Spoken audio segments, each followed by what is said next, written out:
1, start. Good morning, everyone. I am Rajendra Arora. On behalf of Hetero Healthcare, I welcome you all for this webinar. Hetero prides itself for being one of the few pharmaceutical organizations that has on a robust research and development program. Hetero is having 21 years of expertise in pharmaceutical, 25 plus state-of-art manufacturing facilities, presence in more than 120 countries, 15,000 plus across globe, and 100 plus products in portfolio. Largest privately held pharmaceutical company in India. Hetero Research Foundation started as early as in the year 1995, spearheaded by more than 500 top-notch scientists. Excellence in developing generics, difficult to make, complex APIs, novel drug delivery systems, new chemical entities, and biosimilars. Hetero Healthcare is one of the world leaders in developing and manufacturing a wide range of brands in various therapy segments, including gastroenterology and hepatology. More than 3 decades of expertise in manufacturing and marketing pharmaceutical, Hetero Healthcare has also been in forefront for providing drugs for COVID-19 pandemic, such as the Covid-4, which is the brand of Remdesivir, and Favipiravir, the brand of Favipiravir. Hetero Healthcare is committed towards creating awareness about hepatitis B and C, along with products like Heptivite provides access to high-quality medicines at affordable rates and enriching lives of patients for better well-being. Adding to the portfolio, we are pleased to introduce Midohep, a brand of iodine hydrochloride, a vasoconstrictor being widely used in orthostatic hypotension and various secondary hypertensive disorders. It has been recently shown to have a significant improvement in cirrhotic patients with ascites. Also, we are pleased to introduce Inmeth suppository, a brand of indomethacin to be administered rectally, and pancreatitis is a common and severe complication of ERCP. Various studies have shown efficacy of rectally administered indomethacin in preventing post-ERCP pancreatitis. For further detailed discussion on the topics in our today's webinar, role of Midohep hydrochloride in managing refractive ascites and prevention of ERCP and pancreatitis, I would like to introduce our moderator and speaker. We have with us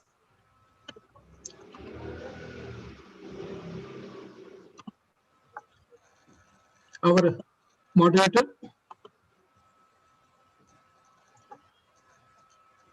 is Dr. Ajay Kumar Jain. I'm just senior consultant and director of the Department of Gastroenterology in Chaitram Hospital and Research Center in Indore. He has worked as a senior research associate at GB Pant Hospital and RML Hospital, New Delhi. He was awarded fellowship in a clinical observer in the Advanced Therapeutic Endoscopy Training Program at Beth Israel Deaconess Medical Center, Boston, USA. He was instrumental in starting the first postgraduate DNB gastroenterology teaching program of Central India in 2006, and he has been running it successfully ever since. He was governing council member of the Indian Society of Gastroenterology from 2017 to 2020, and currently he is serving as a treasurer for the society. He was organizing secretary of 56th National Conference of ISG, which was held at Indore, Madhya Pradesh. He has around 35 publications in peer-reviewed journals. He has been awarded with Hargobind Foundation Medical Fellowship in 1998. I welcome Dr. Ajay Kumar Jain. And the first speaker we have, the topic is role of midohep in managing refractive ascites. We have Dr. Praveen Sharma. He is a consultant gastroenterology in Gangaram Hospital, New Delhi. He has worked as senior resident and senior research associate in the Department of Gastroenterology, GB Pant. He has worked as a fellow hepatologist in liver transplant unit hospital, Paul Bose Trans. The hospital has done more than 2,500 transplants and is recognized for its expertise for transplants in co-infected patients of HIV, HBV, and HCV, and Paul Bose transplant. He has done an advanced endoscopy course in Kyushu University, Fukuoka, Japan, and observed LBI, ESD, EMR, and coronography. He has more than 130 papers publication to his credit. He has 6 chapter publications in gastroenterology and hepatology books. He is being awarded prestigious Om Prakash Memorial Award 2011, SR Naik Award in 2012 by Indian Society of Gastroenterology. He is revered for various journals including Gastroenterology, American Journal of Gastroenterology, Journal of Hepatology, Liver International, Indian Journal of Gastroenterology, Turkish Journal of Gastroenterology, Journal of Clinical and Experimental Hepatology. I welcome Dr. Praveen Sharma. We have a second topic of our webinar is prevention of ERCP-induced pancreatitis. we have speaker Dr. Kunal Das. And Dr. Kunal Das is the head of department and consultant in Department of Gastroenterology, Manipal Hospital, New Delhi. He has various fellowships and memberships of organizations such as American Society of Gastroenterology Endoscopy, Indian Society of Gastroenterology, Indian Federation of Ultrasound and Medicine and Biology, European Society of Gastroenterology Endoscopy, Indian Medical Association. He was Vice President of Association of Physicians of India, ATI, which is of Noida chapter. He has received various awards, including Travel Award for presentation at Second International Symposium on AIPD and Cirrhosis, Japan. Fellowship of Japanese Society of Ultrasonic in Medicine, Young Investigator Award at 50th Annual Meeting of Asia Pacific Association for Study of Liver in Bali. He has area of expertise are diagnostic and therapeutic procedures such as endoscopy, ERCP, EUSN, and enteroscopy. So I welcome all of our moderators and speakers. And now I just hand over my session to Dr. Ajay Jain to take it further, sir. Dr. Ajay Jain. Good evening, friends. It's indeed a matter of privilege for me to be part of this important webinar. Today, we are going to discuss two very important clinical topics, which are relevant not only to the gastroenterologist, but to the physicians and surgeons as well.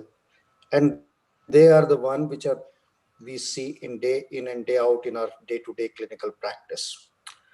To discuss these two important topics, we have two eminent academic gastroenterologists of the country who will be dealing with these topics. And then we will have a live question answer session where we can be able to solve few of the questions raised during the talk, or few of the confusions or questions which you have in your mind. You can get these questions solved by these two eminent gastroenterologists. The first topic is role of midodrine in managing refractory ascites.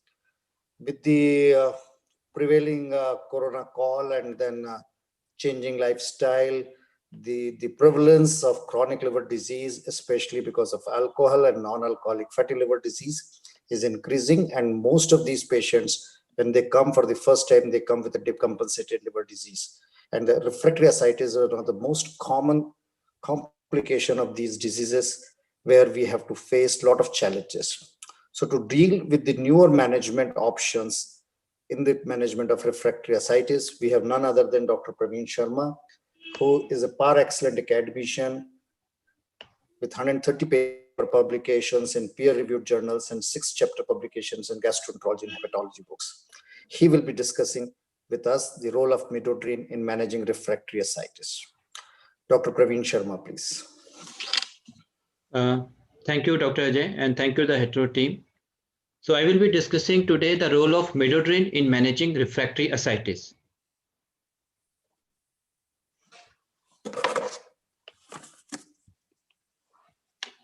So we can classify cirrhosis into 4 stages: stage 1, 2, 3, and 4.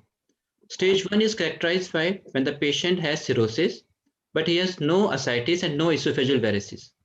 So these are the patients who are just like a normal person, and their mortality rate is less than 1% per year. Then the stage 2. Stage 2 is characterized by when the patient has cirrhosis with varices, but there is no ascites. These patients also live longer, but their mortality, that is their chances of death in a year, is about 3 to 4% per year. We have stage 3, which is characterized by presence of ascites. Once the ascites has come, it means the patient has now decompensated. It means the stage of the cirrhosis have increased. These are the patients who have a high mortality, that is they die, that is 20% per year.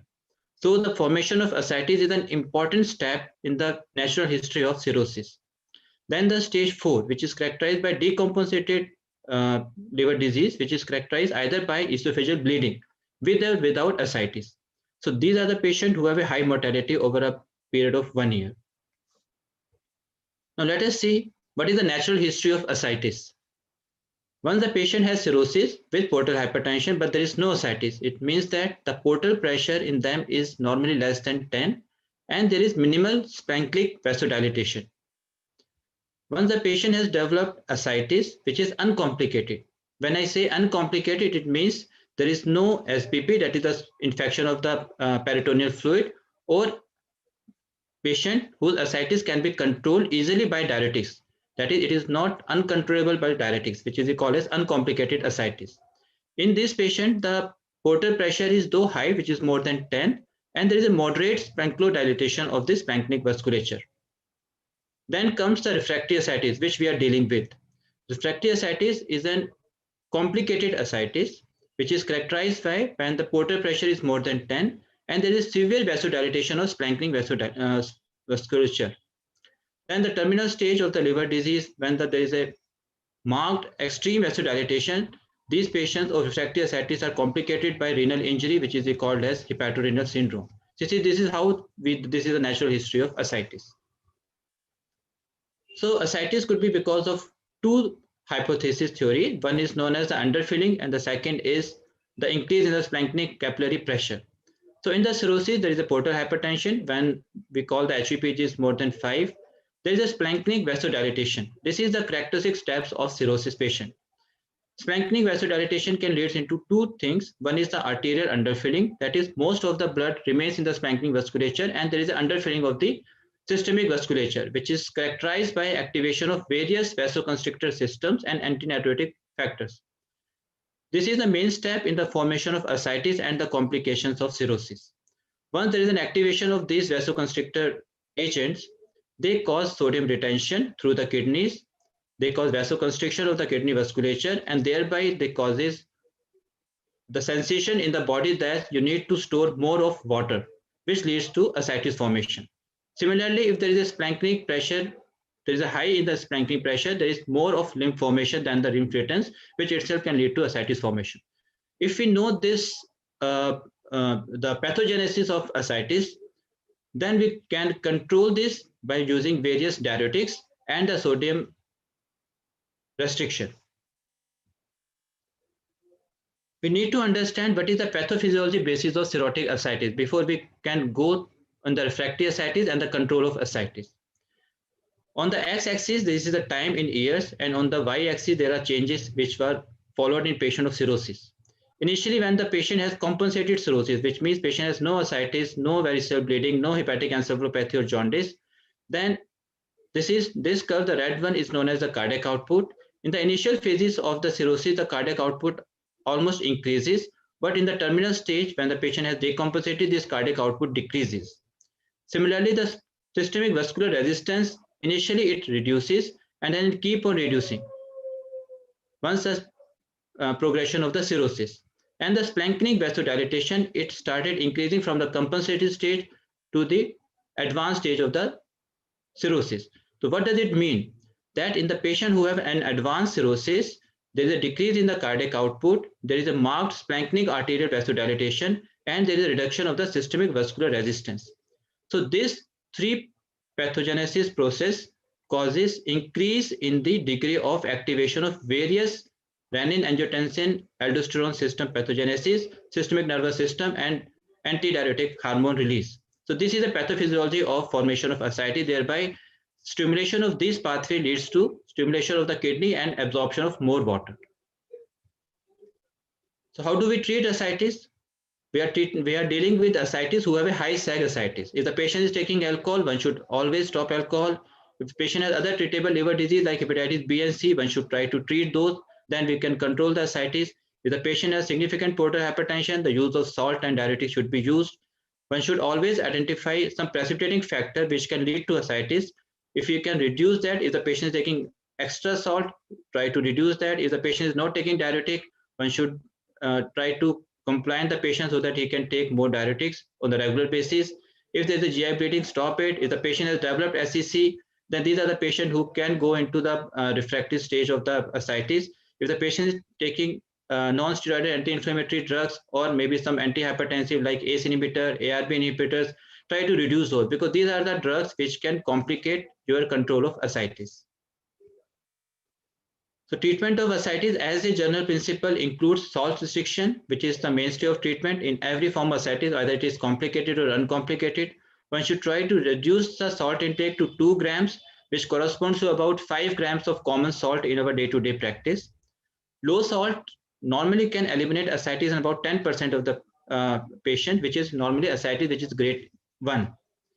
Then how do we know that patient is taking adequate amount of salt and patient is compliant to your diuretics? We can check urinary sodium excretion, which is in clinical practices, nobody does that.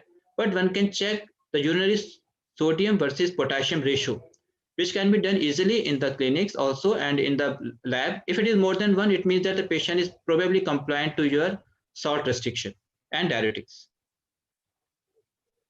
So the topic of discussion today is refractory ascites. How do we define it? According to the International Ascitic Club criteria, ascites that cannot be mobilized or the early recurrence of which cannot be satisfactorily prevented by medical therapy. So this is known as refractory ascites. It can be divided into 2 categories. One is known as the diuretic resistance and the second one is diuretic intractable. In clinical practice, most of the patients, they have diuretic intractable ascites, which we call as refractory ascites. What is diuretic resistance? Diuretic resistance ascites is defined as ascites that cannot be mobilized or the early recurrence of which cannot be prevented because of the lack of the patient to adequate amount of diuretics. We will discuss what is adequate amount of diuretics. And the diuretic intractable is ascites that cannot be mobilized or the early recurrence which cannot be prevented because the development of diuretic induced complications that preclude the use of effective diuretic dosage. So these are the 2 types of refractory ascites. One is diuretic intractable, which is more common than diuretic resistance. So how do we define these criteria? When we say treatment duration, how much diuretic should be used and for how much duration? So patient must be on intensive diuretic therapy. When I say intensive, it means the furosemide should be used to the dose of about 160 and spironolactone to the tune of 400 milligram. But we all know that most of the clinicians, they do not use this much of high dose of diuretic because Indian people, they do not tolerate it. But this much of medicine should be used for at least 1 week and patient should be on salt restricted diet. So this is known as the treatment duration. So before defining refractory ascites, one should give this much of high dose for at least 1 week. Then when we say the patient is does not have any response, if the weight loss is less than 0.8 kg over the next 4 days with this much of intensive therapy, then we say the patient is not responding to your drug therapy. If the patient is responding, but there is a reappearance of grade 2 or grade 3 ascites. When I say grade 2, it means that patient has a moderate ascites, and grade 3 means patient has a tense ascites. Within 4 weeks of initial mobilization, this is known as early recurrence. And when we say diuretic induced complication, what does it mean? It means the patient has developed either because of diuretic therapy, patient developed hepatic encephalopathy, patient has got renal impairment, his creatinine value is more than 100% of his baseline value or a value of more than 2 milligram. Patient develops hyponatremia, that is less than 125 millimoles, or that is the serum sodium decreases more than 10. Patient either developed hypo or hyperkalemia, or patient develops significant muscle cramps. So because of this complication, we cannot use diuretic to the tune of about 160 of furosemide or 400 milligram of spironolactone. This is known as diuretic induced complications. So what are the management principles of refractory ascites? One is the medical therapy, which we all know that salt restriction, adequate amount of fluid, and the diuretic dosage. If the patient is not responding to that, we do large volume paracentesis, which is tapping of ascitic fluid to more than 5 liters, or the complete paracentesis.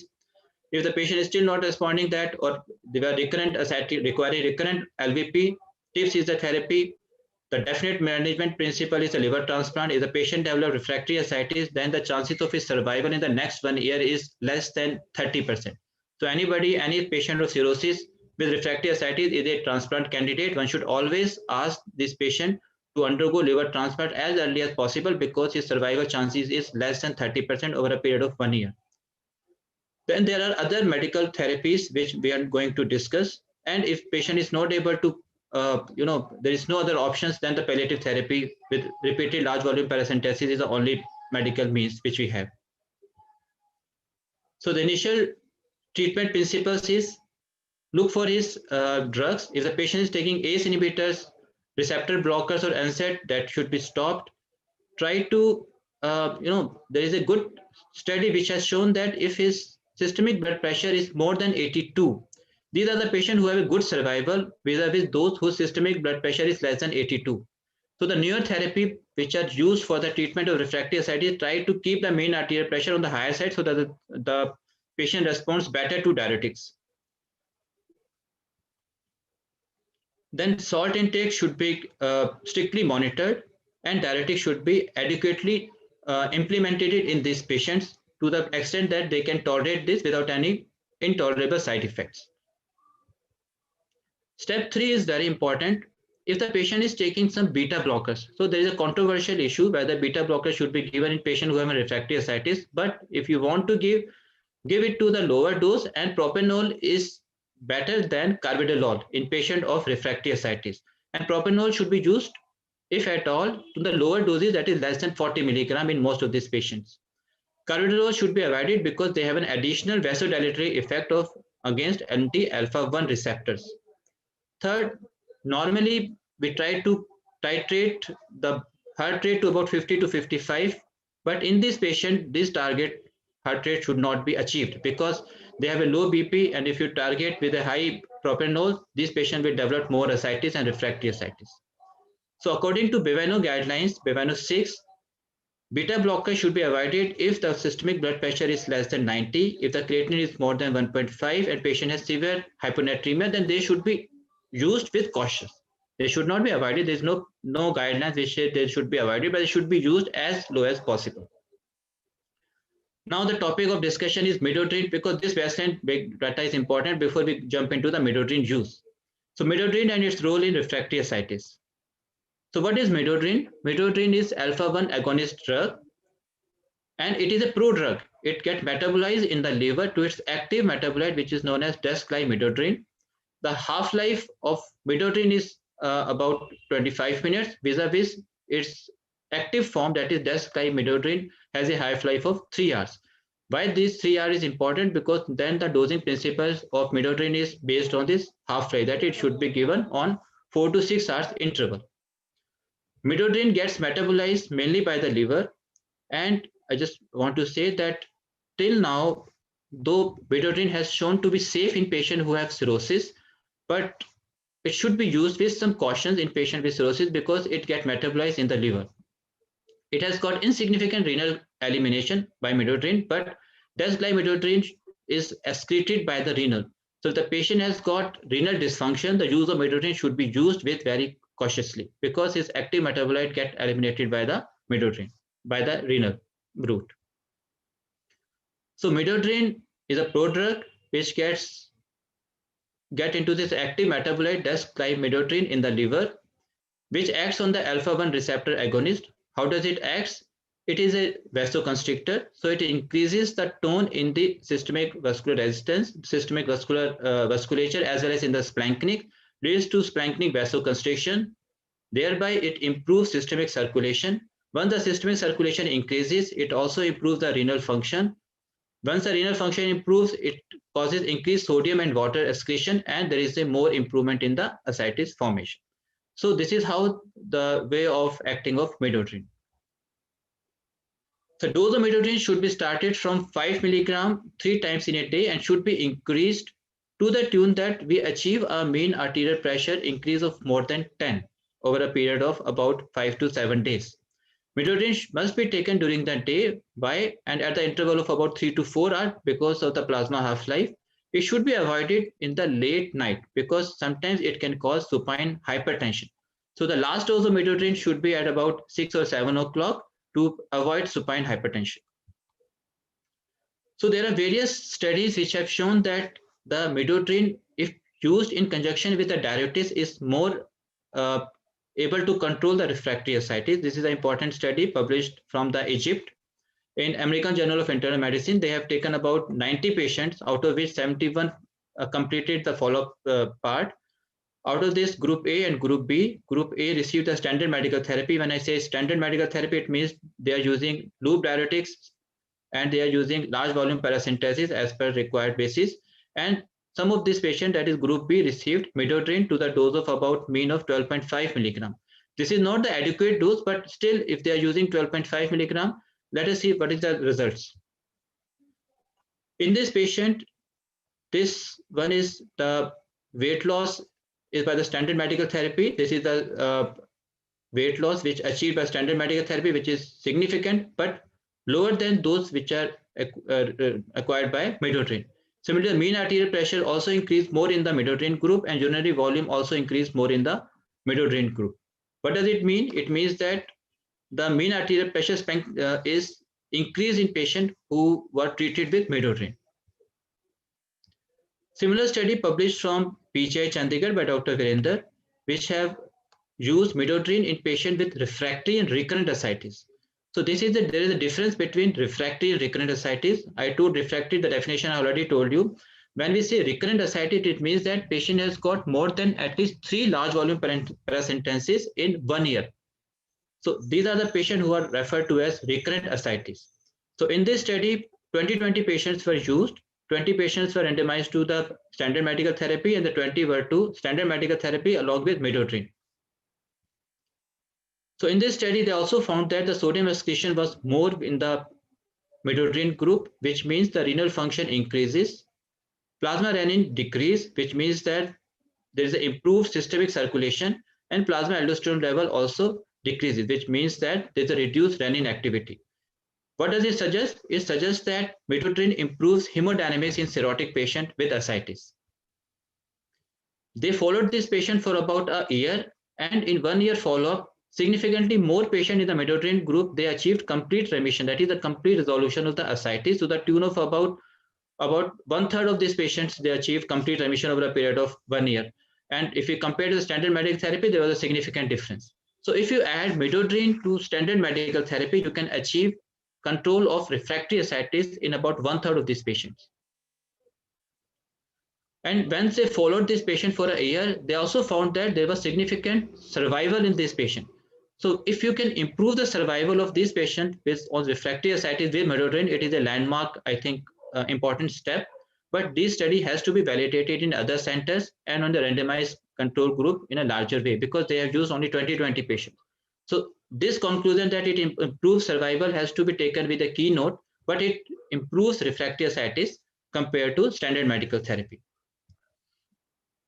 So there is an important study which was published in Hepatology long back in 1998.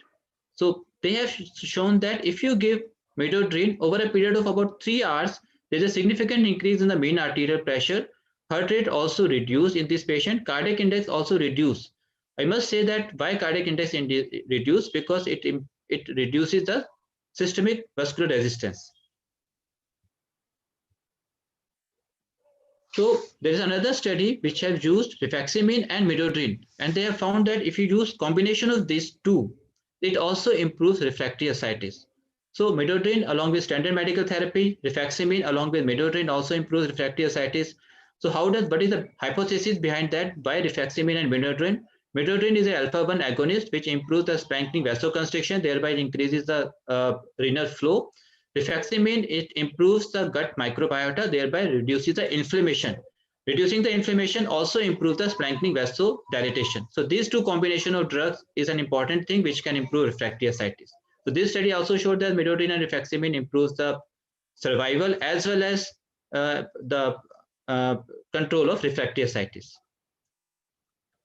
So one important step which all hepatologists and all gastroenterologists know that most of these patients, they have come with refractory ascites for which we need to do a repeated LVP. So along with the large volume paracentesis, we need to give albumin to prevent post-circulatory syndrome. That is, so these patients in which this is an important study in which 75 patients were divided into 3 groups. After LVP, patients were given albumin infusion, that is about 6 grams per liter. They were given oral midodrine for 2 days, and the another group was given oral midodrine for 30 days. So let us see what was the response. It was found that oral midodrine, if you give it for 30 days after an LVP, prevent renal dysfunction compared to, like, it is almost equal to the albumin. So you can replace albumin to the midodrine. So this study was also done on smaller subjects. So this study has to be validated in more trials. So, but at least we know from all these studies that mean arterial pressure increase if you use midodrine, cardiac output decreases, systemic vascular resistance increased, urine output and urine sodium increased, and plasma renin activity decreased. And it has got, in majority of the study, has got no renal and hepatic dysfunction. ASLD guidelines has now come up that midodrine can be used in patients with hypotension in patient with cirrhosis, and it can be used in patient who have refractive ascites, though the level of this thing is about level B and class 2A. Just to summarize, midodrine is a potent periphery acting alpha-1 adrenergic receptor agonist. It increases effective arterial blood volume by strengthening vasoconstriction and improves renal flow and GFR. Midodrine can be added to diuretics for elevating the blood pressure of cirrhotic patients in whom the blood pressure falls to less than 90 if you use diuretics. Midodrine alone or in combination with albumin has shown to have better control for the treatment of refractory ascites, and oral midodrine 7.5 milligram TDS in a smaller study has shown to prolong survival over a period of 1 year, and ASLD has now said that it is an effective therapy and can be used in patients who have an refractory ascites. Thank you.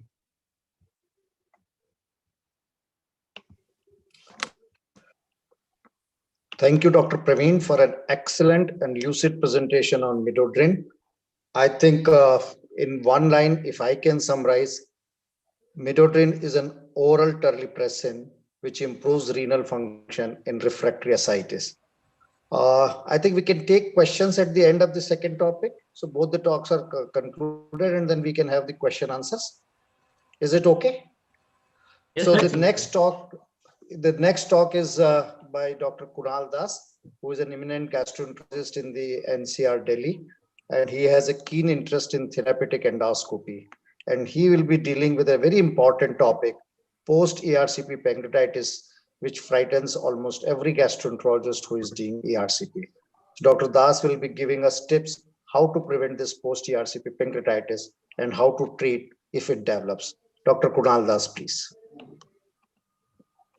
Thank you, sir. And at the outset, I would like to thank Hetero for giving us this opportunity to interact with a large degree of physicians and gastroenterologists who attend this webinar on this important topic of ERCP-induced pancreatitis. Please start the presentation. Yeah.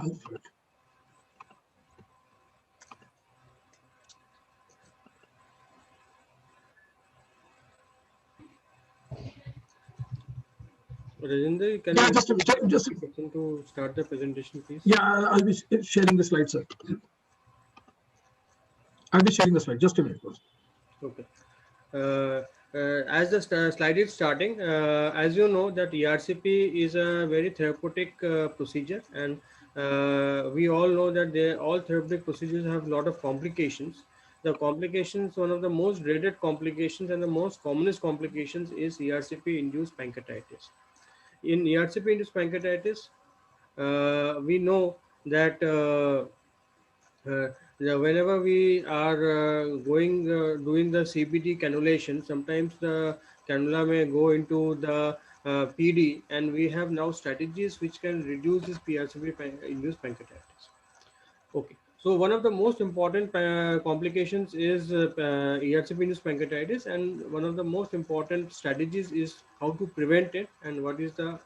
My presentation would include some few slides on acute pancreatitis, post-ERCP pancreatitis, what is the newer strategies to decrease pancreatitis after ERCP, and what is the role of indomethacin, and I will share you the clinical data and also give you the clear and clear-cut takeaways. Next slide, please.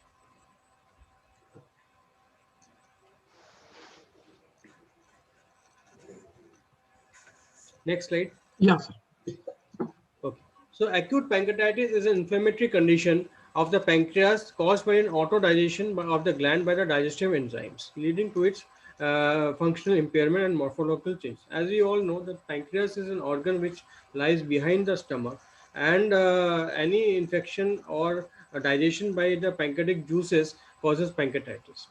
This condition may recur intermittently, and in that case, it can also give rise to chronic pancreatitis. Severe acute pancreatitis may occur up to 25% of the cases.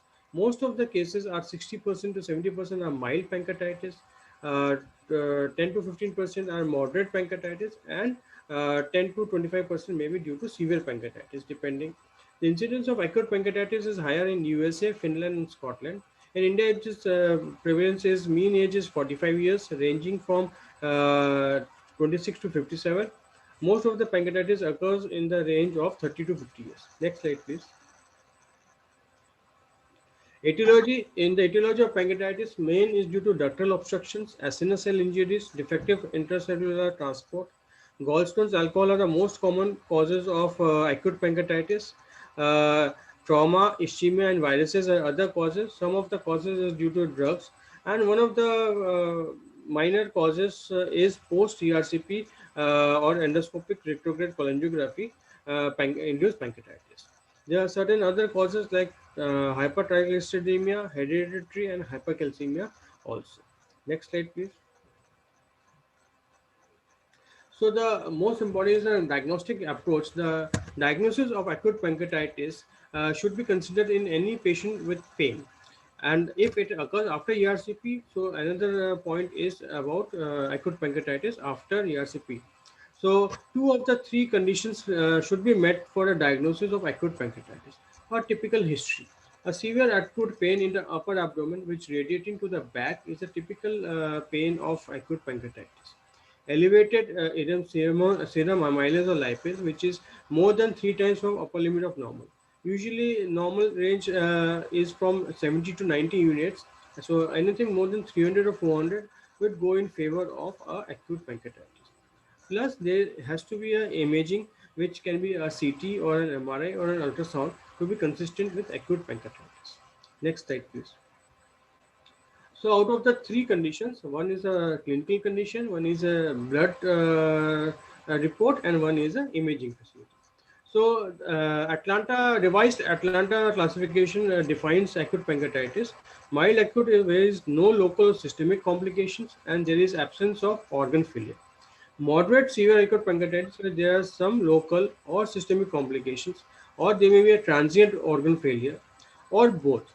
In severe acute pancreatitis, which is the most dreaded one, there is local or systemic complications, which in the form of low BP or kidney or systemic inflammation, or they may persistent single or multiple organ failures may be there, which is persistent more than 48 hours. That is severe pancreatitis. Severe acute pancreatitis is the most dreaded and also contains high mortality and morbidity. The definitions according to the classification are: in mild acute pancreatitis, there is no pancreatic or pancreatic necrosis. In moderate, there may be some sterile or peripancreatic necrosis, and there is a transient organ failure of less than 48 hours. Whereas moderately severe, there may be some infected pancreatic or peripancreatic necrosis, and the organ failure is persistent more than 48 hours. And lastly, there is a severe acute pancreatitis where there is infected pancreatic necrosis or a peripancreatic necrosis with persistent organ failure more than 48 hours. This pancreatic necrosis is usually seen on CT scan, which is done after 48 hours of the abdominal pain.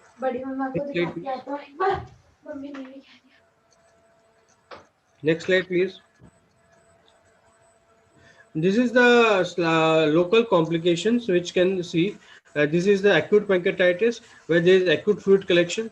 There may be some acute necrotizing pancreatitis which is less than 4 weeks. This is a pseudocyst formation which is formed due to formation of acute fluid collection going into more than 4 weeks. And here we can see a wall of necrosis with less of fluid but more of pancreatic necrosis which is more than 4 weeks. Next slide, please. So coming to our topic of today, which is ERCP induced pancreatitis. First, I would like to tell you what is ERCP. ERCP is endoscopic retrograde cholangiopancreatography. It is a simple test which a flexible tube goes to the mouth and reaches the bile duct, which is this, and it is a thing either diagnostic or therapeutic purpose, due to some stones, or it may be due to bile duct cancer for diagnosis, or it may be for some treatment or putting a stent. So even if a complicated therapeutic modality is the most common and specialized procedure to be used in the diagnosis and treatment of pancreatic and biliary system disorders. Advantage compared to surgery is limited trauma and simplicity of operation and short recovery time. Next slide, please. So the patient population which requires ERCP is usually when bile duct or pancreatic ducts have become narrowed or blocked because of gallstones that form in the gallbladder and then shift to the common bile duct. There may be some infection. Acute or chronic pancreatitis may be present if there is a ductal rupture due to either trauma or due to any disrupted duct syndrome in pancreatitis. Trauma or surgical complication, bile ducts or pancreatic ducts, pancreatic pseudocyst, and tumors or cancers of the bile duct and pancreas are the most common indications for ERC. Next slide, please. So what are the risks which are related to ERCP? The most commonest risk is pancreatitis, which can occur in up to 2 to 15%, depending upon the type of patient population, the type of operator, and the clinical situation involved. The other risk of ERCP are cholangitis, perforation, hemorrhage very rarely, cholecystitis, asymptomatic hyperemesis, which is very common, aspiration, hypoxia, bleeding, and sepsis. In very less number of cases, it can also cause death. Next slide, please. Now, coming to our topic of post-ERCP pancreatitis, PEP is the most commonest complication of ERCP and is a crucial factor in morbidity and mortality. Chemical, mechanical, enzymatic, and hydrostatic kernel causes are due to the pathophysiology of PEP. Development of PEP is thought to be based on pro-inflammatory cascade causing pancreatic acinar cell injury that induces systemic cytokine release. The economic and social impact of PEP is substantial. Predicting pancreatitis after ERCP can be difficult. Next slide, please. So there are certain standard consensus definition of PEP. The earliest definition was by Cotton and Lehman in the early 80s. Was pancreatitis after ERCP is a clinical illness with typical pain associated with at least threefold increase in serum amylase or lipase at 24 hours, with symptoms impressive enough to require admission to the hospital for treatment of extension of an existing or planned admission. Further, after in 1990s, when the Atlanta criteria had come, the definition of PEP was proposed by Banks and Bolin as follows. The diagnosis of acute pancreatitis requires two of the three features. Abdominal pain, which is consistent with acute pancreatitis, which is acute in onset, persistent, severe, epigastric, and often radiates to back.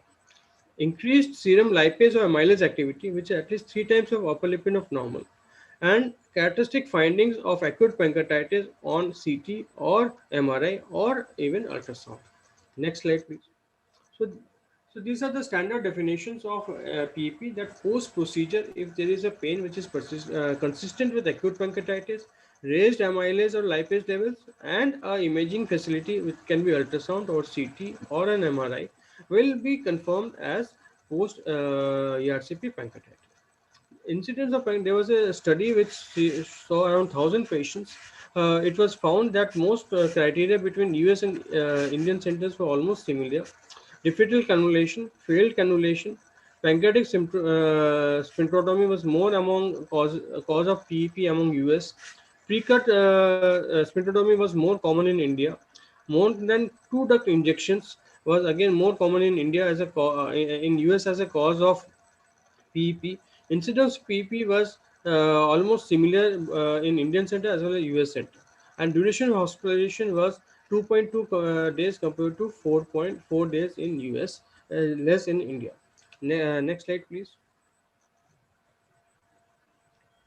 So what are the patient related? There are various risk factors for PEP. One are the patient related risk factors, and one is the technology or condition related factors. The patient related factors of PEP which are increased possibility is young age, female gender, suspected sphincter of aortic dysfunction, recurrent pancreatitis, any absence of chronic pancreatitis, history of previous post-ERCP pancreatitis increases the risk of another episode of post-ERCP pancreatitis. Possible are absence of CVD stone, normal serum bilirubin, periampular diverticulum are possible risk factors of PEP which are not confirmed.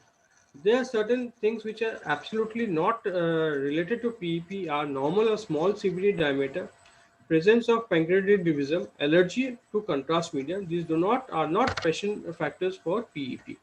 Next slide, please. So how to prevent PEP? So there are 6 main fields according to Chion et al. In 2013. The prevention of inflammatory cascade, facilitation of cannulation, relief of sphincter of auditory spasm,